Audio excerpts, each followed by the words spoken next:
આજે તો એક રીપર નું બેરિંગ નાખવામાં એટલી મહેનત થઈ છેલ્લે તોડી નાખ્યો ટકો.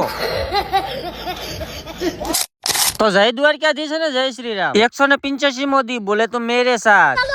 ઘેરે જઈને પેલા તો થોડીક સાફ સફાઈ કરી નાખીને પછી કરી નાખી આ રોજ દીવાબત્તી. 2000 પછી ના છેલ્લા ગેસ ના બાટલા ખૂટી જાવી લઈ જાય. આ તો પણ હાસી જ વાત કીધી ને, જેને ખૂટી જાવી લઈ આવજો ને કરતો ઘરે રંધા હે ને.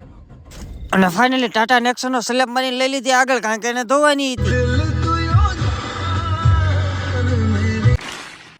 અને 2 કલાક ને 75 મિનિટ આવી રમત માંડી, પણ મારથી તો કઈ થયું જ નહીં. અને હાલો આજે હું તમને કહી દઉં કે આખો દી મેં આ રીપર ને રિપેરિંગ હું કરી. પેલા પ્રથમ તો પાના ઘટતાથી પાના પૂરા પાડ્યા. એમાં રિપેરિંગ માં હતું કાઈ નહીં, ખાલી નાખવાનું હતું એક બેરિંગ, પર બેરિંગ એ તમને ફીન લાવી દીધી. પછી તો અમારથી ને ન ખુલ્યું તો અમારે ગરમ કરાવવા આવવું પડ્યું. ગરમ કર્યા પછી તોય ન ખુલ્યું, તોય પછી અમારે ગરમ કરવું પડ્યું પાછું. અને આ હજી માથાકૂટ કરવામાં હાથ થોડી સટકી ગઈ અમારે અનિલભાઈ માથે ને કરી નાખ્યું ઢોકળું.